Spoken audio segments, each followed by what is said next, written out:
Mas Aham. ele... Aí, já estamos no ar. Vou Legal. compartilhar. Ele está na minha página da Neuropsicopedagoga. Dá Uhum. para compartilhar. Deixa eu compartilhar aqui com o pessoal. Aí a gente já entra também, eu já compartilho aqui. É, mas muita gente não dá muito, não tem muita ideia do que é a psicomotricidade em si, né? Exatamente. Vamos começar então, pessoal. Boa noite. Estamos começando hoje com o professor Bruno Simão, falando sobre psicomotricidade e aprendizagem, né? Fiz esse convite para ele, daqui a pouco o pessoal vai entrando, professor, e a gente vai batendo papo. Trouxe o professor Bruno Simão, estava conversando com ele agora, antes de dar início, pela questão da compreensão que eu fui ter, ele foi meu professor dentro da pós de neuropsicopedagogia clínica e nos apresentou, assim, brilhantemente a questão do desenvolvimento psicomotor, da psicomotricidade, de como trabalhar a relação com a aprendizagem. E dentro da minha experiência na clínica, eu percebo muito essa relação, assim, é uma forma... É uma questão que, enquanto professora, a gente não tem esse conhecimento desta relação, mas dentro da clínica a gente vê o quão é importante esse desenvolvimento. Então, eu vou pedir para que o professor Bruno se apresente para vocês. Valeu, Se, obrigado. Obrigado pelo convite mais uma vez. É como eu coloquei no post, é literalmente orgulho, assim, né? Porque minha aluna, hoje minha colega, e eu compartilhando aqui um pouco desse conhecimento com vocês. É muito bacana e eu estou muito feliz em poder participar contigo dessa live. Bom, então eu não sou muito de apresentações, mas vamos lá, vou tentar fazer de forma sucinta. Então eu Isso. sou professor já. Esse ano acho que vai completar 16 anos que eu estou aí nesse ramo de educação. Na área clínica já são 14. E atendendo tanto, né, com todas as áreas de dificuldade, não só como psicopedagogo, mas como psicomotricista também, e atuando aí nos cursos tanto de graduação como pós-graduação em várias instituições. Mas posso dizer que comecei lá no berçário, minha primeira turma foi lá no berçário, né, onde eu realmente comecei a compreender o que era o processo de desenvolvimento infantil. E foi por esse e outros motivos que eu acabei pendendo para a psicomotricidade, porque muito está relacionado à questão do desenvolvimento motor. E pouco se compreende o que é realmente esse processo da psicomotricidade. Né? Então eu espero que dentro desse meu know-how aí de experiência, eu consiga compartilhar com vocês um pouco dessas questões e que eu vou dizer para vocês, eu sou suspeito a dizer, eu amo, sou apaixonado por essas áreas. E eu agradeço, professor, pelo professor ter aceito o convite, né, e estar aqui falando um pouco e dividindo com a gente. Então, o pessoal que nos acompanha, nós temos tanto pais, né, como professores e como profissionais. Então, assim, tenho tido um retorno bem grande, assim, do pessoal, tem gostado, então acredito que vai ser de grande valia, realmente, essa nossa fala, né. E como eu falei no início, esse desconhecimento, às vezes, por parte dos professores e até muitas vezes do pai, porque escuta falar psicomotricidade, o que que é? Desenvolvimento psicomotor, o que que é, né? Então, eu gostaria que o professor falasse um pouquinho para a gente sobre o que é a psicomotricidade, né? E, Uhum.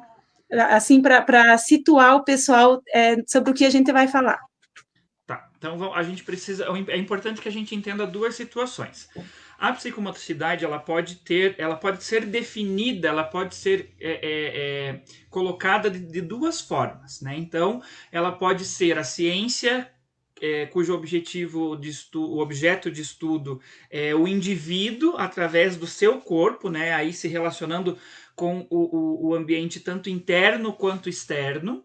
Entretanto, tudo isso, né, vai estar aí levando em consideração o movimento como aspecto fundamental, e ela também pode ser definida como sendo a ação do sistema nervoso central que é responsável aí pela criação de uma consciência no indivíduo acerca aí dos movimentos, né, que ele realiza por meio de parâmetros tipo velocidade, tempo, espaço, a percepção da própria pessoa, né? Então, trocando por miúdos, psicomotricidade, na verdade, a psicomotricidade ela se baseia aí numa concepção unificada da pessoa, né? Então, ele vai tratar de interações do corpo com as interações cognitivas, sensoriomotoras, psíquicas, né? E na compreensão das capacidades que esse indivíduo vai ter de se expressar a partir de um movimento. Então, é importante que a gente entenda que esse trabalho psicomotor ele vai estar relacionado a como esse indivíduo vai responder a determinadas questões e como esse corpo vai reagir a essas respostas. Como vai se dar essas respostas? Então, ele vai estar ligado a essas três questões: a cognitiva, a psíquica e a motora, né? Então, basicamente essa a estrutura da psicomotricidade em si. Isso. E qual que é a relação dela com a aprendizagem, né? Que a gente sabe lá que tem todo o desenvolvimento, o motor ele está relacionado, né? Antes da criança começar a falar, ela já está fazendo os seus gestos, já está se expressando, né? Por meio dos movimentos. Então, se o professor puder falar um pouquinho dessa relação para nós. Tá, então vamos começar pela aprendizagem, né? Então, a aprendizagem, ela é um dos princípios aí do comportamento humano, isso é sabido por todos. Então, tudo que o ser humano aprende, né, ele percebe e se configura como um conhecimento adquirido. Então, a aprendizagem, ela é um processo que vai envolver a mudança de diversos fatores, sejam eles emocionais, neurológicos, relacionais ou ambientais. Então, para que o ato de aprender ele é resultado da interação, né, que esse sujeito tem com o ambiente onde ele está inserido.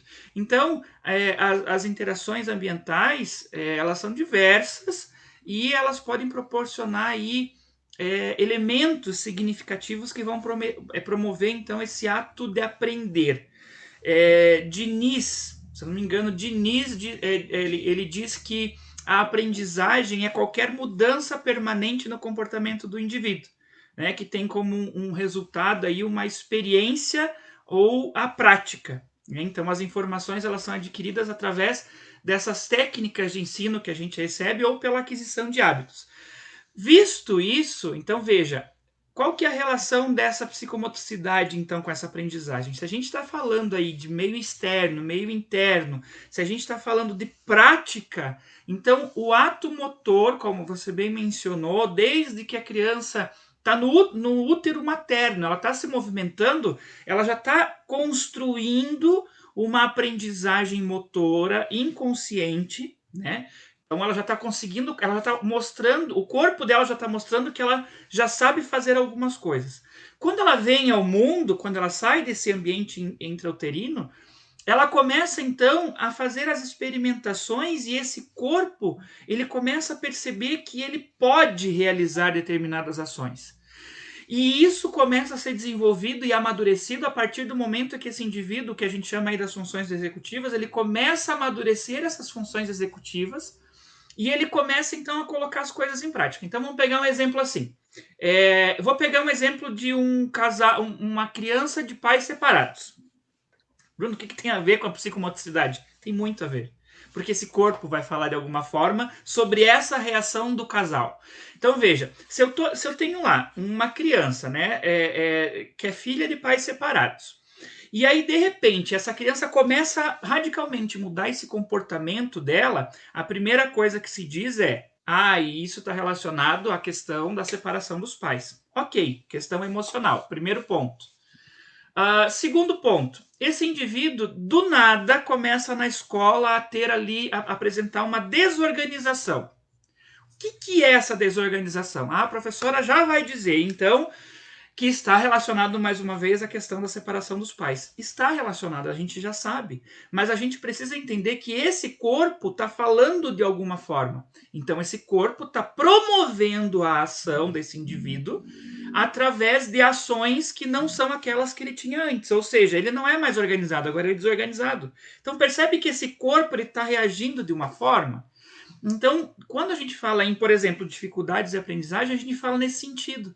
Que esse ambiente externo, muitas vezes, pode estar promovendo algo neste corpo que vai fazer com que esse indivíduo tenha uma reação, entre aspas, inadequada para aquilo que está sendo proposto a ele, né? No caso, a aprendizagem. E a Valon fala, né? Ele faz essa relação do desenvolvimento tanto do psicomotor com a afetividade junto, né? Ele Sim, faz essa relação. O próprio Piaget traz, o Piaget foi um dos primeiros, né, estudiosos aí a trazer a questão das fases, né, do desenvolvimento infantil. E ele começa pela fase motora. Ele traz isso como sendo algo carregado, carregado no sentido de comprometimento. Esse ato motor, ele faz parte, quase 99% do processo do aprender. Porque o restante do 1% são as questões que ele vai adquirindo, mas tudo vai depender desse ato motor. Então ele vai ter que estar disposto de forma motriz a desenvolver as aprendizagens. Então Vallon, o Froebel, quando traz aí a ideia da educação infantil, né, do desenvolvimento do brincar, então a gente pensa, discute-se muito ainda, é uma pena, mas ainda discute-se muito aquela coisa, a BNCC veio e fala só do brincar, e agora na educação infantil a gente só tem que brincar. Gente, calma, né? Não é simplesmente assim, agora só tenho que brincar. Esse brincar tem que ter sentido para ele, né? Para ele ser compreendido como processo de desenvolvimento. Então a BNCC ela vem carregada do brincar justamente por quê? Porque o ato motor ele é intrínseco. Né? Ele é inerente, a gente não consegue dissociar ele de qualquer outra coisa. O ato motor está em tudo. Exatamente. Professor, vamos só dar boa noite aqui para o pessoal que está chegando. Vamos. Nós temos a Lia, boa noite, Lia, Bernadette, Fernanda, Rosângela, Ale Macedo, a Fernanda que fala que o professor, vou colocar aí, excelente profissional. Valeu, Fer. A Jéssica Loz, boa noite, Jéssica. A Paula, boa noite, Paula. A Fabiola é de Ponta Grossa também, a Lê Macedo também de Ponta Grossa, provavelmente foram alunas do professor, quem foi aluno do professor Bruno aí em Ponta Grossa pode... Gente, é muito aluno que passou aí, principalmente na pós, eu já não consigo identificar todos. Por nome já não dá, e se não mantém contato a gente já não lembra mais. Eu tô chegando numa idade, gente, que até a barba tá ficando branca, então, né, relevem. Professor, o professor falou, tocou num ponto bem interessante que eu vejo, que é essa questão do brincar, da educação infantil, e assim, não sei se, eu não cheguei a estudar a fundo ainda, mas dentro da minha experiência, né, a gente percebe o desenvolvimento psicomotor, quando ele está dentro da educação infantil, ainda se fala dentro da escola em desenvolver a psicomotricidade. Aí tudo é psicomotricidade, né? E acha que, e tem essa ideia que a psicomotricidade é só o pular amarelinha ou amassar bolinha, né? E ela vai além disso. Tá, e depois que a criança passa da educação infantil, esquece-se, né? O desenvolvimento, a psicomotricidade, não precisa mais desenvolver, né, e não precisa, não se relaciona a mais nada dentro da aprendizagem ou desenvolvimento psicomotor. Não sei o que o professor acha sobre isso, se isso realmente acontece, se não, se é só na minha realidade. Não, isso não acontece só aí. Você está em Carambeça ou em Ponta Grossa? Sim. Eu estou em Carambi e em Ponta Grossa. Carambi? Tá. Então, assim, isso não acontece só aí, tá? Isso acontece em todos os lugares. É muito engraçado que, assim, quando a gente fala...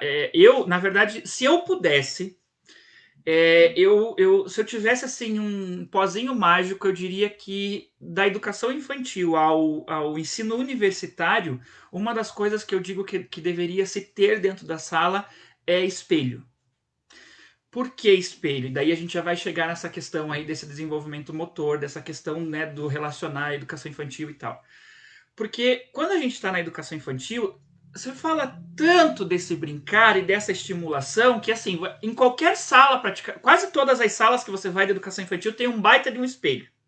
E aí você olha, você chega na sala, então você olha a criança, ela tá lá, ela tá se olhando, às vezes ela tá conversando com ela mesma, né? Você vê ali que ela fica horas papeando com ela, e ela dá beijo, e ela brinca, e ela interage naquele espelho. Então ela tá em contato, ela tá conhecendo, ela tá com essa consciência desse corpo. Quando ela sai da educação infantil, ela vai para o primeiro ano, a primeira coisa que tiram dela é essa consciência. Ela já não se vê mais. Ela olha para os lados, daí ela tem um monte de coleguinhas numa mesinha um pouquinho maior do que era antes, mas ela não tem mais um espelho para ela se olhar. Aí você percebe quando você sai com os alunos para ir para o pátio ou para algum outro lugar, ele passa do lado do bebedouro, se for aquele bebedouro de metal, se reflete alguma coisa, a criança já para e já fica se olhando. Mais uma vez aquele reflexo, né? Mais uma vez a procura daquele corpo. Nós, adultos, a gente sai de casa, a primeira coisa que a gente vai fazer é olhar no espelho para ver se a gente tá com a cara boa, se não tá descabelado, né? Então, esse reflexo, essa ideia da gente se conhecer, da gente se perceber e ter essa noção, isso deveria se perpetuar aí até o ensino da graduação, eu vou colocar assim. Mas aí, quando tem esse corte, é justamente por quê? Porque a gente ainda tem um sistema de ensino que ele direciona a produção acadêmica no sentido de produzir em quantidade e não da percepção desse todo, né? Então, tem dois autores que eu gosto muito, o William e o Schillenberg. Deixa eu até pegar um papel aqui, que sabe que eu sou professor, eu preciso escrever. Então, assim, eles trazem a ideia da pirâmide do aprendizado. Então, o que é a pirâmide do aprendizado? Deixa eu ver se eu consigo fazer aqui uma representação para vocês. Então, a gente vai ter Williams e Schillenberg, então eles trazem a pirâmide do aprendizado e mostram como nós vamos evoluindo para que nós possamos ter a consciência do que nós vamos construindo ao longo desse desenvolvimento. Então, eles identificam que aqui embaixo, a nossa base está relacionada ao sistema nervoso central. Então, tudo, né, o nosso desenvolvimento começa ali. Aí eles dividem aqui a base dessa pirâmide. Vocês não liguem porque eu tô aqui escondidinho, né, atrás do coisa, então. Mas eu preciso rabiscar, senão eu não consigo compreender o que eu tô falando. Então, nessa base da pirâmide, eles apontam que o nosso desenvolvimento está relacionado à questão sensorial, à questão dos sistemas. Então, a primeira coisa que o indivíduo vai desenvolver é a questão do olfato, da visão, da audição, né? A questão sensorial. O sistema vestibular, o sistema proprioceptivo, que estão ligados aí à questão de equilíbrio. Então, esse indivíduo começa desenvolvendo esses sistemas, né, o sensorial. Daí eles apontam também que o segundo passo é o desenvolvimento sensório-motor, aonde eles vão aperfeiçoar essa questão sensorial através do esquema corporal, da maturação dos reflexos, da consciência dos dois lados do corpo, planejamento motor, enfim. Aí eles sobem mais um nível, que é o nível da percepção motora, aonde a gente vai trabalhar com aquelas questões relacionadas à coordenação olho-mão, a gente já vai refinar mais, né? Então, o sistema motor ocular, o ajuste postural, a percepção visoespacial, enfim, a gente vai aprimorando aquilo que a gente veio trazendo ao longo do tempo. E por último, no topo dessa pirâmide, eles apontam a questão cognitiva, a questão intelectual. Aí vem os princípios das questões relacionadas ao acadêmico. Então, veja, esse indivíduo, ele passa metade da vida dele desenvolvendo, né, o início da vida dele desenvolvendo o corpo, para depois ele chegar na questão intelectual. Então, aonde eu quero chegar com isso? Eu quero chegar nesse sentido justamente a essa questão que você traz. Por que no ensino fundamental, por que depois da educação infantil isso não é mais percebido? Né? Por que a gente tem que romper isso de forma tão brusca? Se a gente está trabalhando a questão sensorial, se a gente está desenvolvendo, aperfeiçoando habilidades para daí então desenvolver intelecto. Né? A própria pedagogia Waldorf, quando a gente estuda aí as linhas da pedagogia, eles compreendem muito a evolução do indivíduo a partir da maturação do tempo dele. Então, se eu saio, eu quebro essa rotina do indivíduo da educação infantil e mando ele já para a alfabetização com lá 2, 3 apostilas e caderno e eu quero que ele faça lindo e maravilhoso. Calma, ele não desenvolveu tudo ainda. Ele ainda não está preparado, ele não está no topo dessa pirâmide para trazer todo esse intelecto, né? Para fazer a letra linda, maravilhosa. Então, eu sou suspeito a falar e eu acho que isso ainda é algo que a gente precisa melhorar dentro desse nosso processo. E acho que o que o professor, quem vem me acompanhando, sabe que eu falo muito nessas questões de habilidades, né? E de conteúdos, que eu acho que é o que peca muito dentro da educação, é desenvolver-se, trabalhar-se conteúdos e conceitos e não habilidades, né? Que quando a gente está falando, e tanto que eu acredito que um desses rompimentos se dá por conta disso, né? Porque aí fala, agora nós vamos trabalhar conteúdo. Né? A partir do primeiro ano é conteúdo, o conteúdo do alfabeto, por exemplo, o conteúdo das vogais, e aí o conteúdo quando que eu começo a letra manuscrita, né? Sendo que para a criança escrever, ela precisa ter desenvolvido, né, algumas habilidades, para ela poder copiar do quadro, por exemplo, ela precisa do desenvolvimento psicomotor, que é o que o professor acabou de falar, né? Que é essa questão óculo manual. Então, assim, para a gente compreender dentro da sala de aula quais o que vai estar o que está relacionado? Por exemplo, o ato de copiar está relacionado ao que dentro da psicomotricidade? O ato da criança escrever, conseguir ocupar corretamente a linha, fazer um desenho estruturado, né? Que, como eu disse para o professor, eu percebo essas questões dentro da minha avaliação clínica, né? Que aí a gente avalia e você percebe, bom, quando você vai dentro da área psicomotora, você vê que essa criança está com vários déficits ali, né? Isso está se refletindo na aprendizagem e dentro da escola, e o professor às vezes está trabalhando só com a questão do conteúdo mesmo, e aí não vai para frente, porque não está se desenvolvendo essas habilidades. Então, dentro da sala de aula, né, quais seriam os comportamentos que estão relacionados a esse desenvolvimento psicomotor? Quer ver um exemplo bem claro disso? E eu gosto muito de usar essa questão, e eu uso muito nas aulas, inclusive, que é a questão da caligrafia. Vou pegar esse exemplo, que é o exemplo, acho que mais gritante de todos, assim, né? A gente pode citar, por exemplo, quando eu digo a questão da percepção, né, a questão da consciência dos dois lados do corpo, é justamente a necessidade desse corpo perceber, né, a sua lateralidade, a sua localização espacial, perceber aonde ele está, é essa noção que ele vai precisar de ter na hora dele colocar o lápis no papel e entender que ele vai começar da esquerda para a direita a escrita. Então eu posso citar várias outras, mas eu quero pegar da caligrafia, que eu acho que é a mais de todas. Lembrando que eu não sou aquele cara que vai dizer assim, vamos abolir a caligrafia do mundo. Não é isso. A gente precisa ter consciência do uso e do momento desse uso.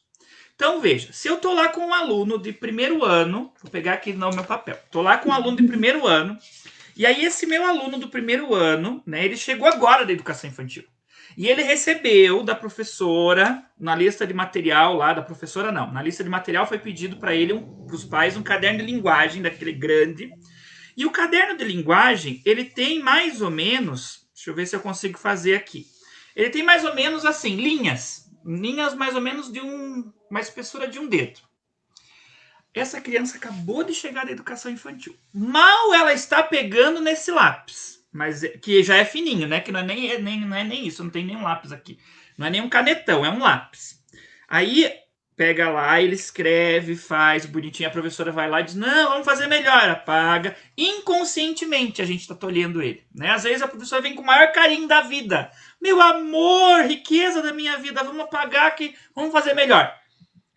Tolheu. Ele vai tentar de novo, e ele vai ficar ali tentando. Quando chega no final do primeiro ano, ele começa o segundo, primeira coisa que se manda para casa, um caderno de caligrafia cheio de atividades. A minha pergunta é, esse indivíduo está entrando ali na fase da percepção motora, ele está refinando essas habilidades. E ele já recebeu um caderno de caligrafia. A minha pergunta é, se o meu aluno não consegue escrever em uma linha com a espessura de um dedo, mais ou menos, o que vocês acham que ele vai fazer quando ele receber um caderno de caligrafia que é metade desse dedo? É óbvio que vai ser dificultoso. É óbvio que esse indivíduo vai chegar no terceiro ano da vida e ele vai ter repulsa por escrever. Muito provavelmente ele não vai nem querer mais pegar no caderno. Porque ele já está cansado de ser cobrado em algo que ainda não faz sentido para ele. Aí alguém deve estar se perguntando assim, tá, Bruno, então o que eu vou fazer? Eu não vou mais na caligrafia, é isso? Não é a questão de dar a caligrafia, é o momento que você vai dar essa caligrafia.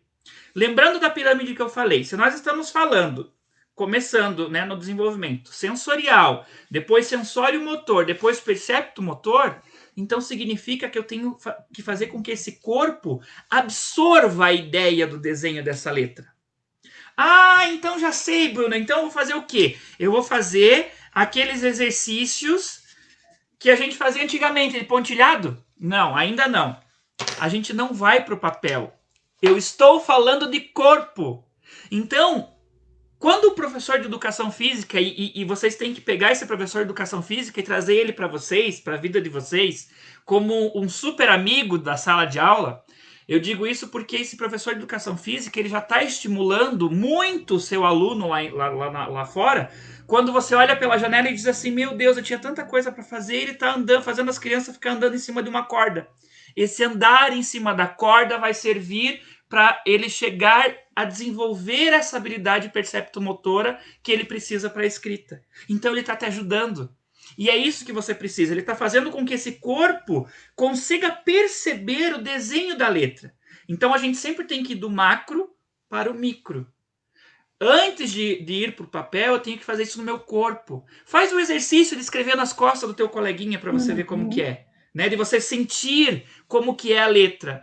Eu faço esse exercício e eu digo, se você fizer isso como prática durante um ano inteiro, eu tenho certeza que no final do ano, você não precisou utilizar o caderno de caligrafia, o teu aluno vai estar escrevendo super bem.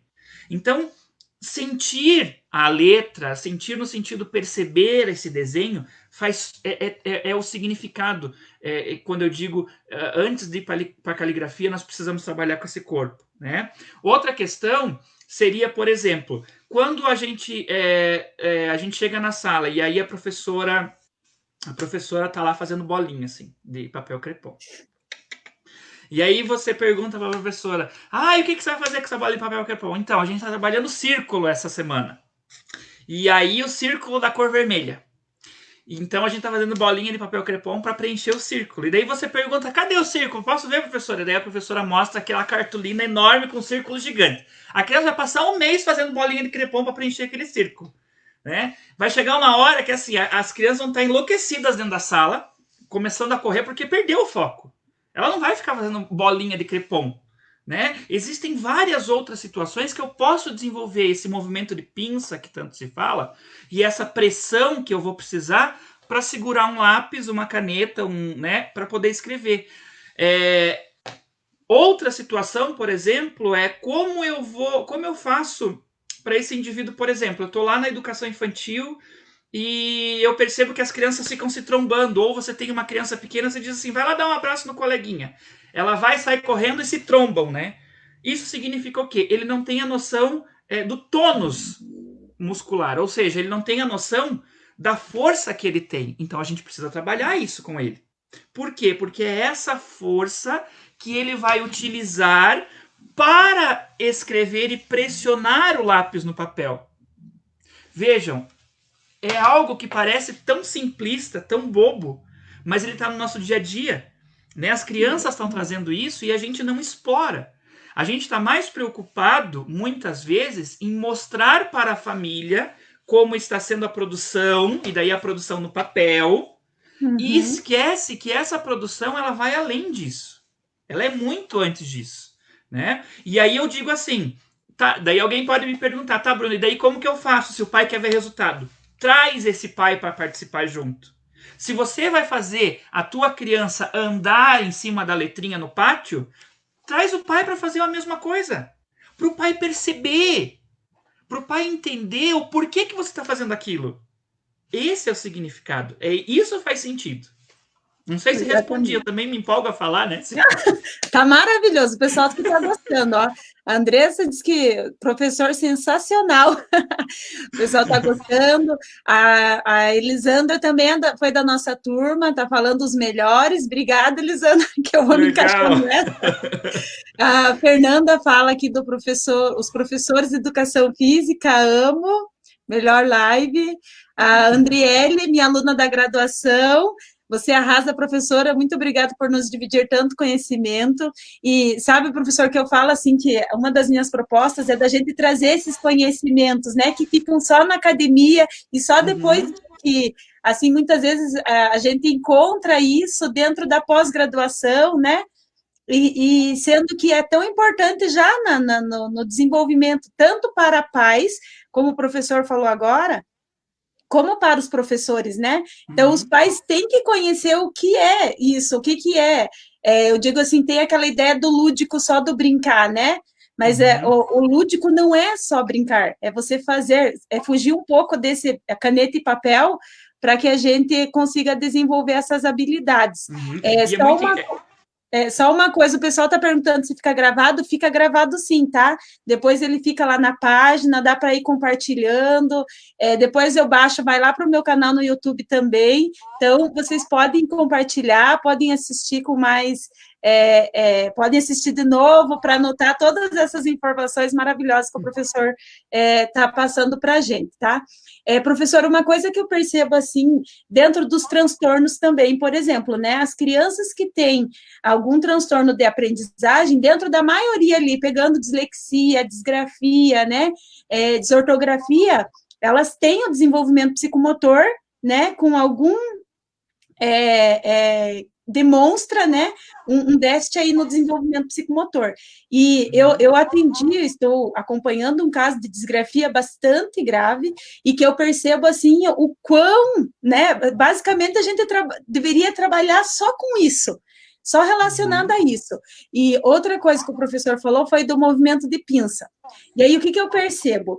Pega o movimento de pinça, trabalha tudo aqui, antes de trabalhar toda essa relação, né, que Uhum. tem que trabalhar esse tônus primeiro, né, depois tem toda Uhum. uma relação para daí chegar aqui. Mas aí só se fala, né, porque o que a gente conhece dentro da pedagogia?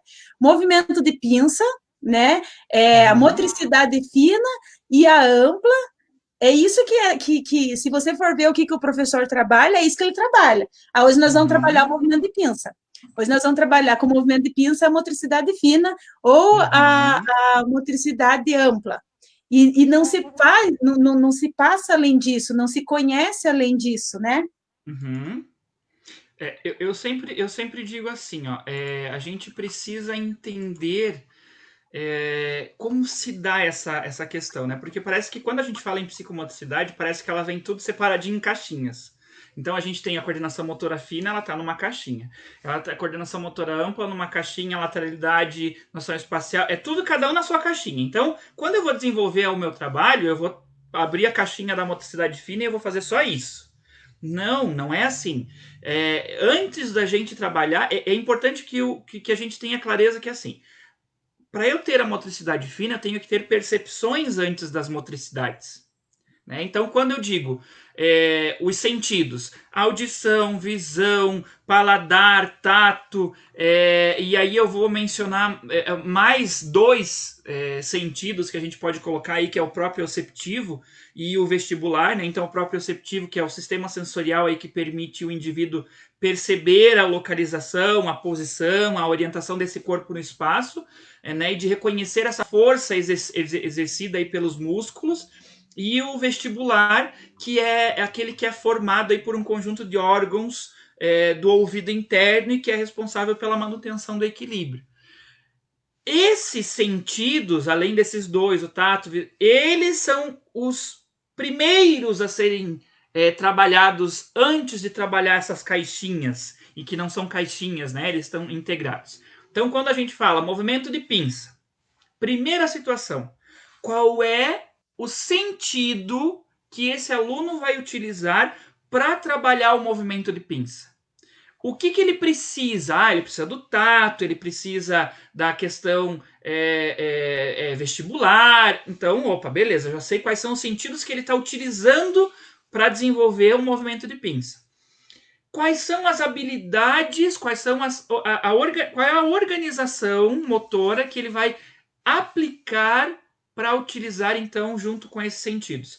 Como você falou, ele precisa, então, primeiro, equilíbrio, porque ele vai estar sentado, ele vai estar em pé. Se ele não tiver equilíbrio, ele vai estar caído. Então, equilíbrio. Segundo, tônus. Então, eu preciso de tônus, porque eu vou ter que aplicar essa força no papel, na pinça, em qualquer coisa. Terceiro, eu tenho que ter essa coordenação motora ampla. Por quê? Porque se eu não tiver domínio dessa coordenação motora ampla, eu vou me esparramar, ou eu não sei onde eu vou como eu vou me localizar aqui. E eu vou ter organização espacial. Por quê? Porque daí eu vou olhar, eu tenho um papel, ou eu tenho, né, um negócio aqui, eu tenho algo micro, então eu tenho algo em algum espaço, eu preciso me localizar nesse espaço. Então veja, para eu chegar no movimento de pinça, eu tinha que fazer todo esse rodeio. Né? Então é complexo, não é simplesmente abrir uma caixinha hoje, motricidade fina. Vamos lá, todo mundo fazendo bolinha, bolinha, bolinha, bolinha, bolinha. Dá cãibra e cansa e é chato, né? Então eu sempre digo que assim, ó, né, você menciona o lúdico. O lúdico, ele acaba se tornando algo até muito corriqueiro. Vamos trabalhar com a ludicidade. Oi, calma, ludicidade, brincar, essa coisa, ela parece que vira modinha. Né? Então, o que você está fazendo? Estou fazendo uma atividade lúdica. Você sabe o que é o lúdico? Você sabe como que proporciona? Você sabe o que esse brinquedo que você está dando para tua criança, o que ele está proporcionando? Quando a criança manipula um brinquedo que ela gosta, lá no cérebro está liberando aí serotonina, dopamina, são neurotransmissores que vão fazer esse indivíduo ter motivação para fazer mais daquilo. A tua atividade está liberando esses neurotransmissores? Você já parou para pensar se essa ludicidade está fazendo isso? Ou se você simplesmente está seguindo a moda? Entende? Então, acho que são essas questões que a gente tem que levar em consideração e levar em discussão na hora de proporcionar essas atividades. Seja na escola ou na clínica. Na clínica, quando a gente fala em transtorno, dificuldade de aprendizagem, eu ainda uso assim um macetinho para todo mundo entender a diferença do Lé com CRE, né? Dificuldade é de dentro para fora, e transtorno é de fora para dentro. E transtorno é de dentro para fora. Se eu estou falando em transtorno, está acontecendo aqui dentro, é químico. Então eu preciso entender qual é a idade cronológica desse indivíduo. Ele tem 10 anos. Vamos avaliar e vamos entender a idade motora dele?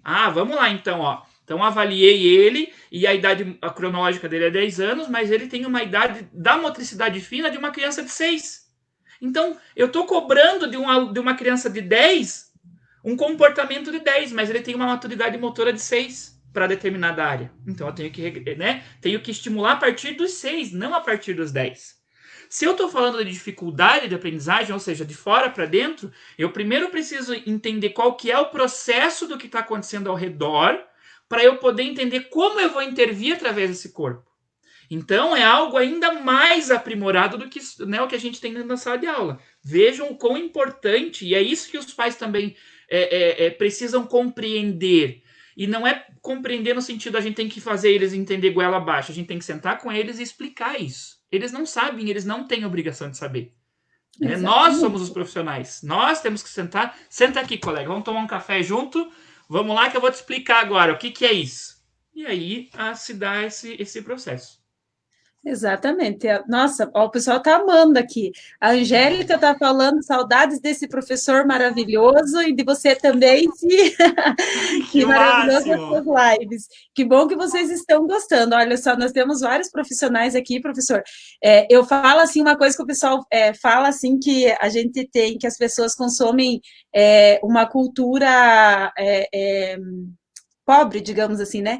Então, eu acho assim que a gente tem que compartilhar dentro das nossas redes sociais coisas boas, né? Conteúdos bons, tanto para os profissionais, eu estou com a minha garganta não está muito boa, tanto com os profissionais como com os pais. Então, aqui nós temos muito pais, vocês, professores, compartilhem nas suas redes sociais, compartilha com os pais, convida os pais para vir para conhecer o que é esse desenvolvimento psicomotor, o que é essa psicomotricidade que o professor Bruno traz tão brilhantemente assim para que a gente compreenda, né?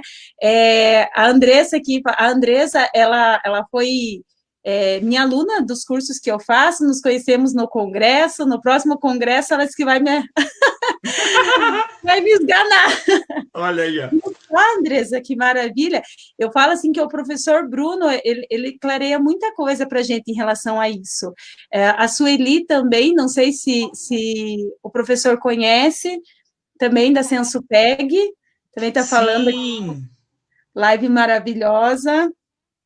Elo Sagrado é uma escola aqui de Carambeí, que trabalha brilhantemente com os alunos também, está nos parabenizando. Legal. A Andressa já marcou. Sueli de Bauru. Obrigada, Sueli, sempre está participando conosco. Professor, outra coisa assim que eu percebo que eu até comento muito dentro da sala de aula, quando a gente está dentro da sala de aula, a gente consegue fazer essa análise, né, da clínica para a sala de aula e de avaliação, o que deveria ser trabalhado e não é. Então, eu acabo sempre fazendo essas análises dentro do ambiente escolar, não tem como. E eu sempre falei muito com os professores de educação física que a importância de ter educação física dentro da educação infantil e que não tem, né? Porque dentro do currículo não tem o profissional da educação física lá na educação infantil. Quando a educação infantil é dentro da escola, ela pega ali os alunos, mas desde o começo, assim, aí acaba que os professores têm que estar desenvolvendo isso sem conseguir trabalhar muito, porque dentro da graduação a gente sabe que é um pouco de cada coisa que você acaba conhecendo, né? Mas não como trabalhar. Então, assim, eu achei interessante, importante o professor falar, pega o professor de educação física, porque é muito importante isso, né? E de que significar que esses professores de educação física também compreendam, né? Depois que passa ali o terceiro ano, de continuar desenvolvendo, como o professor falou, até a graduação. E a gente percebe os adultos, né, professor? Aqueles que não conseguem. Aqueles que não conseguem se achar, não conseguem dar um direito. Pessoal, você não conseguir se relacionar, você não conseguir visualizar uma planta de uma casa, né? Está relacionado ao desenvolvimento psicomotor, você não conseguir se localizar com o GPS. Então, eu percebo assim, aquele profissional que se perde tudo, que vai falar e se perde, aquela pessoa que acaba se batendo muito, caindo muito, né, professor? Tudo isso está relacionado que quando era criança não foi desenvolvido. E aí, às vezes, a gente está falando aqui e tem alguém que pensa assim, mas eu nunca tive dessa, né? Antigamente os professores faziam, mas está um profissional ali que é totalmente, é um adulto totalmente perdido, né, professor? Sim. Se a gente parar para perceber, assim, vamos tentar lembrar, né, essa frase de, mas quando eu era criança não tinha disso, né? Isso é coisa de agora. Sim, é coisa de agora por quê? Porque foi estudado, foi comprovado e foi visto que, óbvio, isso já acontecia antigamente, só que você não tinha uma fundamentação para isso, né? Então, se a gente parar para perceber, para pensar assim, vamos tentar lembrar lá do nosso professor, lá do início da nossa escola. Teve algum professor que foi assim, você diz, nossa, aquele cara, aquela professora, ela era muito massa, ela fazia isso, ela fazia aquilo. E se você parar para analisar o que ela fazia, ela já estava dando vários tipos de estímulos para a gente. Né? Eu tive vários professores que foram esses professores que eu olhei e disse assim, um dia eu quero ser igual a eles. Porque eles faziam acontecer. Eles faziam literalmente a gente sair do lugar e botar esse corpo para funcionar. Então, sim, a gente tem esses adultos que não conseguem se localizar, que vivem se quebrando, vivem se batendo, porque eles não foram tão estimulados. Por quê? Se a gente for olhar nessa nossa grade antiga, na grade desses adultos, era uma escola que era voltada para uma produção acadêmica a nível intelectual, esquecendo que esse corpo faz parte desse processo. Né? Então era aquele indivíduo que estava ali sentado, lendo, escrevendo, copiando. Eu ouço assim a questão da cópia como sendo algo muito forte nesse período. Então é óbvio que ele não vai ter esse desenvolvimento. E quando eu digo se abracem nos professores de educação física, eu digo não se abracem, grudem neles. sejam chicletes deles, né? Mas eu não tenho, na minha escola não tem professor de educação física lá na educação infantil. Não tem problema, pega o do fundamental. Ele sabe. Por que eu me refiro ao professor de educação física? Ele estudou o movimento humano. Nós estudamos a aprendizagem desse indivíduo. Vamos juntar os dois. Ele te dá as dicas de como esse movimento, esse corpo, né, esse corpo ele está desenvolvendo, e você pega essa informação e transforma isso em algo que vai estimular esses neurotransmissores aí, que vai fazer com que esse corpo funcione e essa aprendizagem seja significativa. Então, ao invés de você olhar pela janela e você criticar aquele professor que está lá andando em cima da cordinha, fazendo o aluno passar por cima de banquinho, olha para aquilo e diz, olha só, eu posso fazer essa mesma prática, mas eu estou trabalhando aqui na minha sala, sei lá, sílaba, a sílaba X lá, não sei o quê. Pega essa mesma prática do professor de educação física e põe o teu conteúdo ali dentro.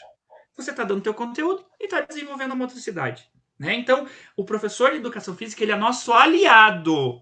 Ele não é aquele professor que vai dar a hora atividade para você ficar fazendo planejamento ou vendo a revistinha do Avon. Ele é o professor que vai te dar suporte no processo de aprendizagem. Então, gruda nele, pega ele para te dar dicas aí desse desenvolvimento motor. Exatamente, professor. A Fernanda aqui está falando, né, que como professora de educação física está encantada com os assuntos abordados. Que bom, Fernanda. Que espetáculo e que dupla maravilhosa. Olha aí, professor.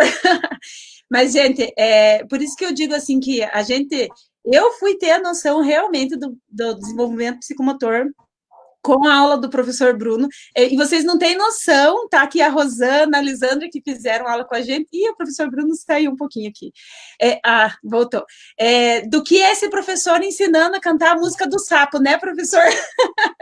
Então, assim, são coisas... Menina, essa música do sapo já rodou, viu? Hã?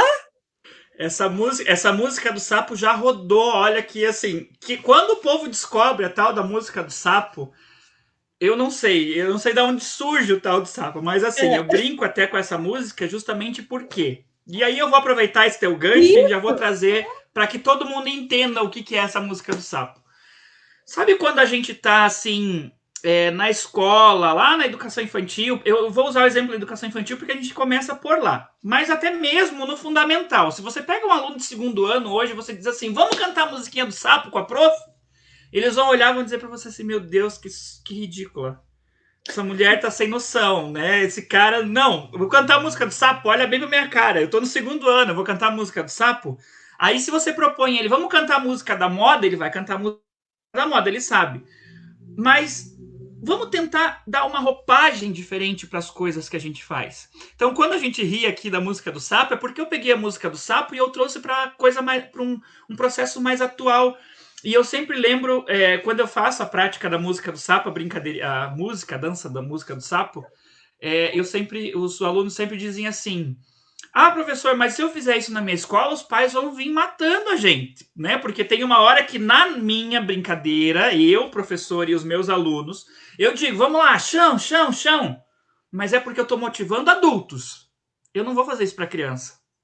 Quando eu faço o agachamento, e daí a Fer, que aí é professora de educação física, me corrija, né? Ela disse que é professora de educação física, me corrija se eu estiver errado. Se eu faço o agachamento, eu não estou fazendo uma exposição do corpo dessa criança. Eu estou trabalhando tônus. Eu estou trabalhando ali uma questão de equilíbrio. Eu estou trabalhando esse corpo. Mas é óbvio que para o meu adulto, na hora de dançar a música do sapo, eu vou falar chão, chão, chão. Então, se eu estou remetendo a um movimento, sei lá, que é do funk, ele trouxe isso para a cabeça dele. Mas eu, na minha proposta, eu estou desenvolvendo uma atividade com música e ritmo. Ritmo qual ele vai precisar para fazer, por exemplo, no processo de alfabetização. Banana, separação de sílaba, ritmo. Ritmo. Né? Então, é nesse sentido. E aí, quem não teve a oportunidade de conhecer o sapo, eu não sei se está aí nas redes, mas eu acho que tem um monte de gente que tem esse sapo salvo. Ai, Jesus. Eu vou ter que colocar aqui, ó, as questões do sapo, porque aqui tem a Andresa que não teve aula e disse que já está querendo aula com o professor. A Angélica A Angélica, que é de Carambi, que não era da minha turma, tá falando que é a música do sapo. Eu tava cantando aqui assistindo. A Eu Camila vou achar um vídeo e eu vou postar no Face esse vídeo. isso. A Alguém deve ter Camila gravado. participou da aula, teve a música do sapo e as crianças adoram. Olha aí, ó, viu? Viu, gente? Então, aqui a Rosana está trazendo outra música, que é a música da Doméstica, Da quase morrendo doméstica. na aula de coordenação. Muitas ideias. Então, assim, gente, dança e canta. Ah, a Ana Paula está falando que é para o professor dançar e cantar. Não, eu não vou dizer que eu não vou dizer que eu vou dançar e cantar agora, porque não é muito legal a gente fazer no viva voz, assim. Mas eu prometo que eu vou tentar. Gente, alguém. Eu até vou pedir aqui, vocês que são alunas, que estão marcando aí, se vocês tiverem, eu lembro que alguém gravou. Quer dizer, sempre todo mundo grava. Mas eu nunca sei para onde vai. Então, se você foi meu aluno, eu vou pedir aqui. Se você foi meu aluno e você dançou o sapo, posta esse vídeo, então, para todo mundo ver e me marca lá, por favor. Marca lá o Face do professor Bruno para o pessoal conhecer. E assim, professor, eu digo, não é ter coisas, tarefa para prof postar a música do sapo e da doméstica.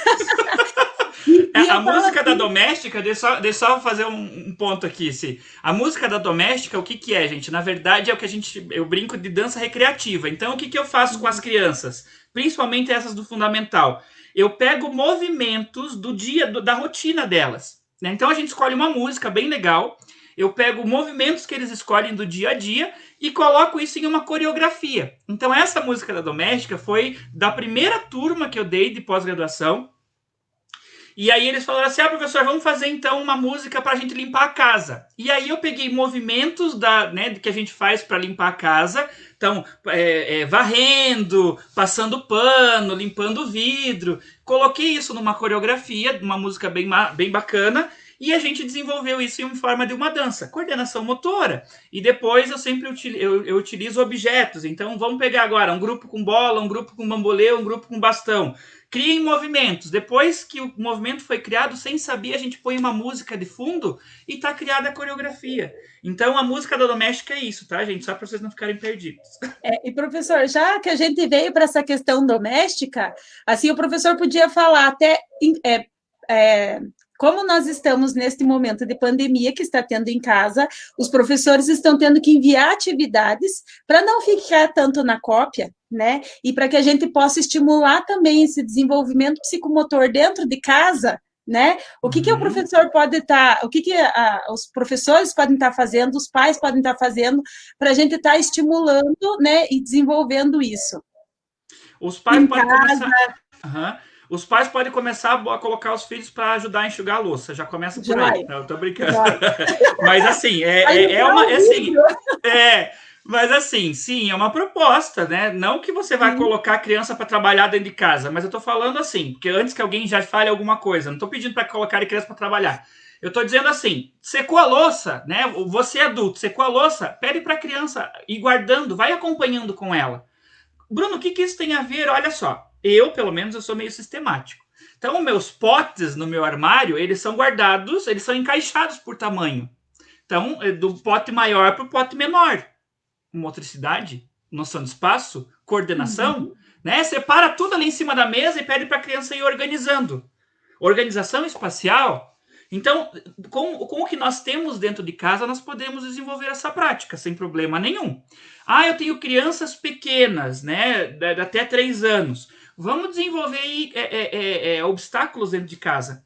Como o professor de educação física fazia lá na aula de educação física, vamos propor esse tipo de situação em casa também. Então, põe cadeira, põe banco, passa por cima, passa por baixo, pula o travesseiro, e daí cai no rio, conta uma história. Né? Então, é tentar proporcionar essa ludicidade. É óbvio que a gente tem que pensar também que, assim como as crianças estão em casa, os pais também estão em home office. Então, nem sempre eles vão ter essa oportunidade de desenvolver todas essas práticas, né? Mas em algum momento é importante que isso seja feito, que isso seja estimulado. Quanto aos professores, vamos pensar assim, professores. Primeira situação, temos os pais em home office e que vão olhar, se você fizer alguma coisa muito mirabolante, vão olhar para você e vão dizer assim, você acha que eu não tenho que fazer em casa? Então vamos pensar em estratégias que sejam meio a meio. Pensa você é mãe. O que você, junto com o teu home office, dá conta de fazer? Opa, então eu vou fazer o seguinte, eu vou colocar aqui pensando que aquela mãe daquele aluno está fazendo almoço. E aí ela tem que colocar, por exemplo, ela vai naquele dia do almoço ela vai fazer um feijão. Então eu vou colocar uma atividade, propor uma atividade para que essa criança ajude a mãe dentro de uma receita. Você não quer trabalhar a motricidade fina? Você não quer trabalhar o movimento de pinça? Vai lá. Mãe, então na prática lá você dá para a criança uma colher e pede para ela ir colocando de grão em grão, judieira, pecado. É uma prática, né? Em vez de ficar fazendo bolinha de crepom, não tem a bolinha de crepom, vai de grão em grão. Então, vamos tentar, professores, fazer com que essa prática que a gente está mandando para casa também seja algo legal para os pais. Né? Porque os pais não têm, coitados, a obrigação no sentido de agora eu tenho que ensinar, porque parece que é isso que está acontecendo. Né? A gente tá, recebe, tá aqui a tarefa, vai lá, agora você faz com o teu filho lá, depois você me manda. Não, ele não sabe disso. Né? Dependendo da localização, tem pai que não tem nem instrução suficiente para fazer isso. Exatamente. Então vamos tentar proporcionar algo que seja partilhado com esse pai. Isso, por que eu digo isso? Minha mãe é professora de matemática. Não sei se ela tá, eu acho que ela nem tá assistindo aí, que bom que senão é o que eu vou falar dela agora. Minha mãe é professora de matemática e eu acho muito engraçado que assim, os alunos dela amam a aula de matemática. Amam, assim, de paixão. Eu nunca vi ela tem alguma coisa que ela faz com aquelas crianças. E eu sei o que ela faz. Ela traz para vivência a matemática. Então, se ela está falando em metro, ela traz o pedreiro para conversar com as crianças, porque é o pedreiro que sabe na prática como trabalhar com metro. Muito bom. E é isso que eu digo quando a gente vai desenvolver, então, alguma prática para mandar para casa, é pensar nessa prática. Quem são os nossos pais? Os nossos pais são pais que são costureiras, cozinheiras, pedreiros. Os nossos pais são... Vamos pensar quem são nossos pais. Vamos tentar aliar com algo que eles sabem para que seja bom tanto para a criança quanto para os pais. Eu acho que a dica seria essa. Eu posso dar dicas, por exemplo, pegue tinta, bola, mas os pais nem sempre vão ter esse material em casa, né? Então, a primeira situação, o insight é o que dentro de casa os pais podem fazer em conjunto que não vai atrapalhar esses pais também, né? Que não vai estressar, que não vai ser... Porque todo mundo já está, né, professor? Eu falo assim que a gente aprende, a emoção está muito relacionada à aprendizagem, então tudo tem que fluir, né? As coisas tem que ser gostoso, tem que ser legal. Exatamente, tem que fluir. E eu acho assim que também, aproveitando para que os pais, para que os professores, quando enviar esse tipo de atividade, né, falar para os pais o que vai desenvolver. Né? Nesse momento eu quero fazer isso, esse tipo de atividade, porque às vezes é uma atividade simples, né? Mas ela desenvolve tanta coisa com uma atividade simples, que não precisa encher de muita coisa, ser algo mirabolante, para que consiga um desenvolvimento, que ela desenvolva, de fato, né, a criança. Então, é importante que os pais expliquem isso, né? E você sabe que isso... Os professores expliquem isso para os pais. E você sabe que isso mexe muito com a nossa formação, né? Então, Celso Antunes tem um livro, 40 lições para a sala de aula, que ele é o exemplo do professor de geografia. Que o aluno pergunta para o professor assim, professor, para que eu preciso aprender mapa? E o professor responde, porque você precisa para a vida e tal. Tá. Passa um tempo, o aluno volta, professor, mas por que eu preciso aprender mapa? Eu não sei por quê, né? É tão chato. Não, você precisa porque tem que aprender, tá no conteúdo. Terceira vez o aluno pergunta, o professor diz, você tem que aprender e pronto. A questão é, o professor sabe o porquê que ele está ensinando mapa? Será que esse professor também tem domínio disso, né? Ou será que ele também não aprendeu isso? Então, quando nós preparamos o material para os nossos alunos, claramente nós temos que ter a certeza do que nós queremos. Não é simplesmente, eu vou fazer meu planejamento, daí eu vou colocar uma atividade assim, bem legal, o que você quer com isso? E é a partir disso que você vai pegar o pai e vai dizer assim, pai, então olha só, tá indo a atividade de cruzadinha, mas deixa ele fazer sozinho. Por quê? Porque eu quero que você observe se ele consegue fazer isso. O que é isso? Isso são as habilidades que ele tem que desenvolver com a cruzadinha. O pai não sabe o que ele está fazendo. O pai simplesmente está colocando um conteúdo que você pediu para ele colocar. Exatamente. Né? Então, às vezes o pai ali, dali daquela atividade surge uma outra ideia e o pai começa a perceber, nossa, eu nunca tinha visto isso, nunca tinha percebido isso, mas a professora explicou. E aí ele vai olhar para a professora e vai dizer assim, essa professora, ó, porreta, ela manja do que ela faz, porque eu entendi e eu consegui ajudar o meu aluno, o meu filho. Exatamente, professor. Nossa, tá amando. O Elo Sagrado fala aqui também que tudo que é aprendizado, tudo que é aprendido na prática será mais significativo. Eu sempre parto da questão do significado, né? A aprendizagem significativa, a Asbel fala sobre isso, né? O professor deve conhecer da gente dar significado e a gente buscar sempre o ponto de ancoragem para a criança, né? Você fazer conexão com aquilo que ele conhece já, trazer, buscar nele memórias, né, significativas e criar para que essa aprendizagem realmente seja significativa. Eu tive uma experiência com o professor José Pacheco lá no Projeto Âncora, em São Paulo, que hoje já não existe mais, o que é uma pena.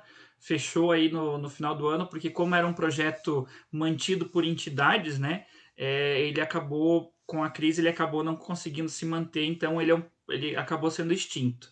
Mas o Projeto Âncora ele era muito próximo da questão da Escola da Ponte, em Portugal. E aí eu lembro muito que a aprendizagem lá, na verdade, é assim, ela acontece a partir daquilo que a criança quer ter de experiência.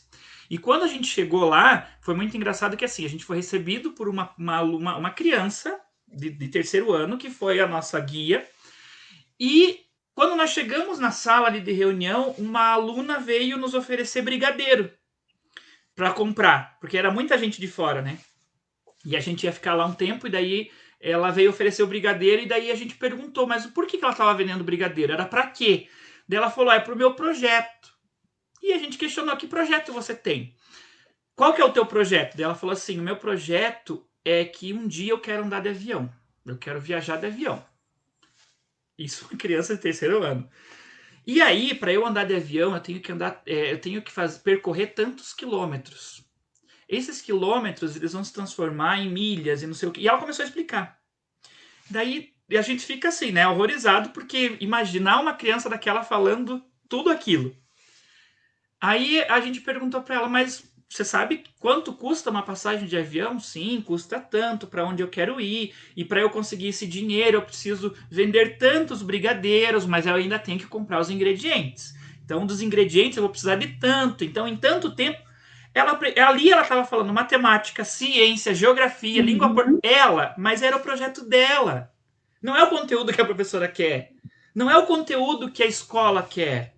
É o que ela precisa. E ela está dentro do conteúdo da série dela. Então, eu penso que são essas situações. É isso que a gente tem que dar de significado. E muito se ouvia nessa experiência a questão assim: nós precisamos aprender a ver o invisível e ouvir o inaudível. Né? Ver o que as crianças estão nos mostrando nas práticas, porque a prática do brincar da criança diz muito, e ouvir aquilo que ela está nos falando sem chegar para a gente e falar. Então, às vezes, numa brincadeira de roda, a criança está falando tanta coisa, falando de forma mascarada, que a gente não está percebendo, porque nós estamos preocupados naquele conteúdo acadêmico 100%. E esquecemos que ela tem as necessidades dela também. Então precisamos dar crédito a isso também. A Rosane fala que os pais podem levar à escola o conhecimento de que a criança apresenta algumas dificuldades nas habilidades psicomotoras e como podem auxiliar os pais nessas tarefas. Tá, então assim, Como assim? os pais podem sim trazer de casa essas questões relacionadas à dificuldade motora. E a escola, na verdade, ela não vai conseguir dar conta de tudo sozinha, porque a escola ela vai estar muito voltada para as questões cognitivas, mas o professor pode atrelar as questões motoras a esse processo. O ideal seria que ela procurasse um profissional para fazer essa avaliação, se nós estamos falando aí das dificuldades nas habilidades. Porque às vezes pode ser um atraso em determinada área, né, que precisa ser investigado. Mas, por exemplo, se o pai percebe que a criança, vamos pegar uma criança aí de 8 anos, ela vai pegar as coisas, ela está sempre derrubando no chão, né? Ela nunca consegue pegar as coisas com segurança, então ela pega e ela já é estabanada, né? O termo estabanado. Percebeu isso? Professor, ó, percebi que lá pode ser bobo, mas a gente precisa mostrar para o pai que não é bobo. Percebi que lá em casa, fulano tá sempre se batendo ou tá sempre derrubando as coisas. O que pode ser? A gente já tem um start aí, né? Olha, ele tá sempre se batendo, percepção, noção espacial. O que está acontecendo? Lateralidade, equilíbrio. Vamos começar a investigar isso, vamos começar a perceber. Vamos aplicar atividades que desenvolvam, né, que necessitem dessas habilidades para ver como ele se sai. Opa, não se saiu bem. Vamos encaminhar para um especialista para ver o que ele pode fazer através da avaliação. Então, essas práticas que os pais percebem, né, ou não, que às vezes também não percebem, mas isso que o pai percebe dentro de casa é riquíssimo, muito rico, para os professores e para o especialista que vai atender, se necessário, posteriormente. Professor, só uma última, já deu mais de 1 hora que a gente começou. A gente se empolga falando, viu? Se empolga. Uma questão assim que eu acredito da gente perceber tanto a questão do psicomotor com a aprendizagem e tanta dificuldade, às vezes, em coisas básicas que as crianças têm, né? E a gente percebe. O professor acho que pode estar relacionado a hoje o fato das crianças serem tão ociosas, as crianças já. Porque a gente fala assim, elas passam 4 horas dentro da escola. A escola já não desenvolve tanto mais. Cada vez mais cedo está se cobrando tanto da criança escrever e os conteúdos e o alfabetizar, mas esse alfabetizar, não alfabetizar, uma alfabetização que desenvolva as habilidades do letramento junto, né? Essas questões de habilidades, mas sim que a criança leia e escreva muito de forma mecânica. Uhum. E como que fica esse desenvolvimento nessas relações das crianças estarem? Os pais cada vez mais querem que os filhos estejam em casa assistindo televisão ou na frente de um computador. Sempre a criança ela tem que estar cada vez mais, o desejo é de que ela esteja cada vez mais quieta, mais ali parada no seu lugar, porque a criança que é agitada, que gosta de se mover, que gosta de fazer, que gosta de descobrir, é uma criança problema. Às vezes na escola ela é uma criança problema, em casa ela é uma criança problema, aí querem tacar Ritalina, aí às vezes já acha que também toda essa agitação, tudo isso é algum transtorno, é algo assim, quando na verdade é o desenvolvimento, faz parte, é importante para a criança desenvolver, é importante eu brincar, é importante eu correr, é importante eu pegar ou tocar, né? Tem crianças que não gostam de tocar de texturas diferentes, então tudo isso está relacionado, né, a esse desenvolvimento que nós estamos falando. Sim, é muito engraçado você falando isso, porque assim, eu sou tio de 2 meninas, de 1 ano, as duas, então meu irmão e minha irmã tiveram no mesmo mês as suas filhas, e as duas com 1 ano de idade. E eu assim, volta e meia eu tô conversando com eles, né? E eles me questionando, Bruno, mas a fulana tá fazendo assim, ou ela não tá fazendo assado, ou ela não tem parada, né? Será que ela tem algum problema? Gente, isso, veja, é uma mãe perguntando, é um pai perguntando. Então eles não têm esse conhecimento que nós temos, que nós passamos aí 4, 5, 6, 8, 12 anos estudando. Eles não têm isso. Então, a primeira questão precisamos mostrar. O ser humano ele é muito de estilo São Tomé. Eu só acredito vendo, né? Tem esse ditado de São Tomé que só acreditava nas coisas que ele via. Para o pai poder absorver a ideia de que realmente a prática motora faz sentido no aprendizado, ele precisa ver resultado. Ele tem que ter dados para isso. Então você precisa, o professor precisa estar munido de muito conhecimento para chamar esse pai e construir esse conhecimento com esse pai. Olha, nessa idade, fulano vai começar a desenvolver isso, isso, isso, ele vai fazer isso, isso, isso. Ele vai ter esse tipo de comportamento. Na área cognitiva, ele vai ter esse tipo de aprendizagem. Na questão motora, ele está numa idade que ele vai fazer isso, isso, isso. Espera-se que a criança faça isso. Me ajuda, pai, a observar isso. Vamos trocar, ó, vamos trocar a responsabilidade. Tô jogando pro pai para fazer junto comigo. Não sou eu sozinho, é eu e ele juntos. O pai está observando, ele está vendo. Ó, o que a professora falou realmente faz sentido. Olha, isso aqui realmente ele fez. Ó, isso aqui ele não fez ainda, né? Será que está atrasado? Professor, ó, isso que a professora falou ele não fez ainda, né? O pai começa a ter consciência disso. A partir desse momento, a partir dessa consciência, é que a gente sim vai ter aí algo realmente consistente. Muitos pais hoje na educação infantil, com essas novas metodologias, essas novas práticas da educação infantil, né, com outros olhares, muitos pais já estão dando mais valor a isso. Porque são esses pais que estão nessa geração nova, né, vamos colocar assim. Os pais mais antigos é que precisam dessa reeducação, esse complemento aí de informações. E sim, hoje as crianças com isso aqui é direto e começou a ter... Pega, senta lá, vai assistir. Calma, calma, não é assim. Isso aqui não é pílula mágica para comportamento, né? Então, vai muito também dessa educação desses pais, né? O que eles querem? Sossego ou desenvolvimento? Exatamente. Para a semana que vem, o professor falou que os pais querem, para a semana que vem, eu farei uma live sozinha e falarei justamente sobre isso, sobre essa questão de desenvolver nas crianças, né, professora? É importante desenvolver a autonomia, que as crianças saibam se autorregular, que elas consigam se frustrar, que elas saibam... Porque, às vezes, o pai, educar dá trabalho, né? Ensinar uma rotina para a criança dá trabalho, é difícil, e isso está relacionado à forma que os pais foram criados, né? Algumas vezes a gente sabe que a gente vem de uma cultura que era muito rígida, né? Então, isso acabou se tornando, em alguns pais, muito permissíveis, né? Outros pais que não sabem como estão perdidos, né? Eu não sei o que fazer. Se eu deixo meu filho chorar, se eu não deixo meu filho chorar, se eu deixo meu filho se frustrar, ou se eu não deixo, ou aí, às vezes, acaba sendo aquele pai também que cria um super protetor, né? Então, são várias questões que acaba tolhindo as crianças de várias formas, né? E o objetivo, meus objetivos com isso é trazer também essas informações não só para os professores, mas para os pais também, para que os pais saibam o que a gente está falando, né? Que muitas vezes dentro da nossa rede a gente não tem só professores, né? A gente tem os pais junto.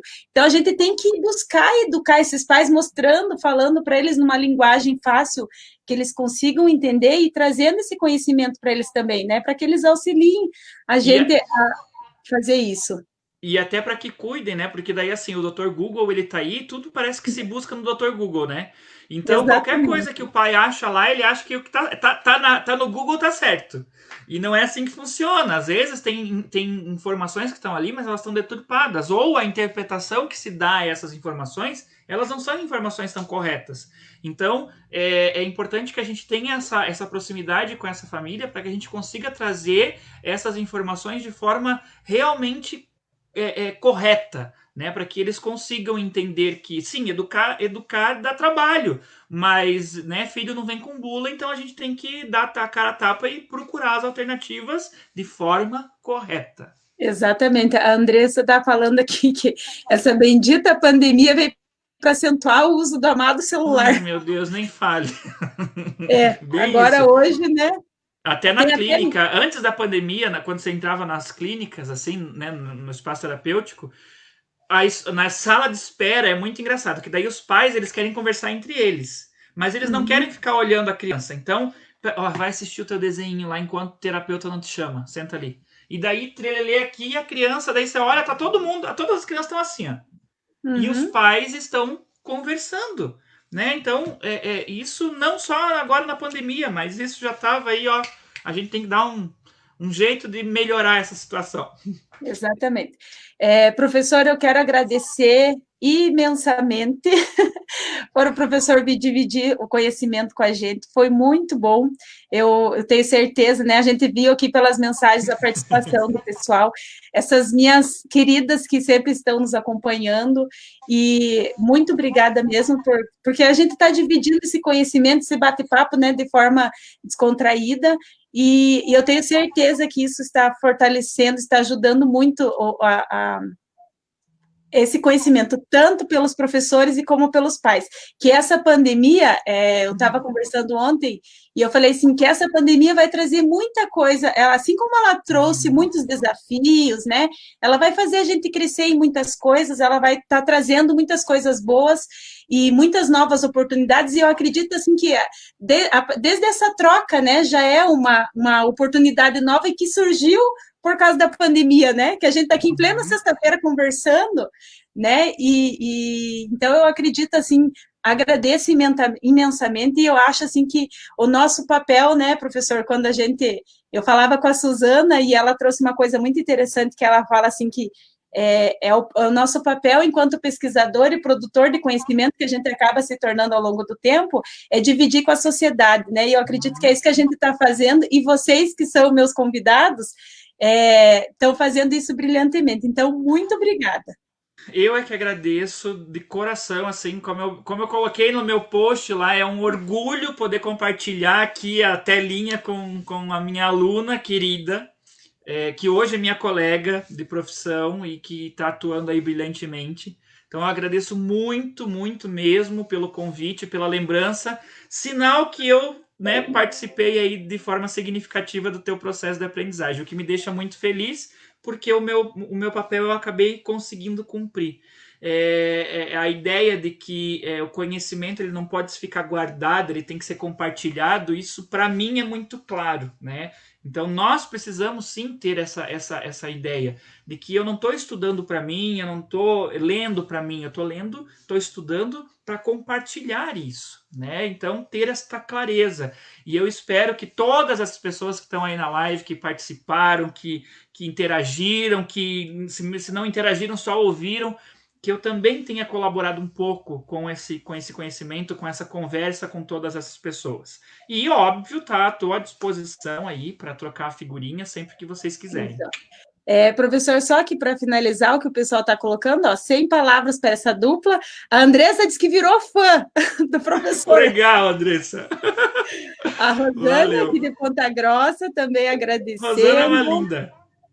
A Andressa, gratidão, gratidão e gratidão. Na verdade, a Rosana e a Cia, a dupla dinâmica, né? Exatamente. Tem uma foto das duas também, lá na aula. Falando que foi bom, né? Nos parabenizando. A Josiane, ela está falando que, como mãe, ela está amando essa live. Muito legal. Bem, Josiane, porque isso vai fortalecer bastante o desenvolvimento. Ela está com o filhinho na foto ali, né? Vai auxiliar bastante. A Elisandra também, aluna aqui de Ponta Grossa, está contando que foi maravilhoso. Valeu. Exatamente. Tem muita gente aqui, a Paula falando também, que foi muito bom. Letícia também. Então, professora, assim, olha, nossa live foi um sucesso. Que show! Gente, obrigado mesmo, muito obrigado que vocês tenham aí, então, aproveitado, né, o pouco que a gente colocou, porque é mínimo aquilo que a gente falou hoje, dentro de tudo aquilo que a gente tem, que poderia, né, conversar aí ao longo de várias horas. Então, espero que tenha colaborado, que vocês tenham realmente gostado, e desejo sucesso aí para todos. E quem postar o vídeo do sapo, daí marca lá, marca o professor Bruno. Isso! Se você foi meu aluno, vou pedir, não, se você foi meu aluno e dançou o sapo algum dia na sua vida, e você gravou, marca lá no Face, por favor, vamos resgatar esses vídeos aí. Vão seguindo o professor Bruno aí para aprender com ele a música do sapo e ver onde ele está dando aula, que o professor dá aula em vários lugares, né? Para vocês fazerem que não vão se arrepender. Ela sagrada, excelente iniciativa. Parabéns, conteúdo de muita qualidade. Obrigada, Elo. Então, pessoal, estou aqui encerrando por aqui. Espero vocês na próxima sexta.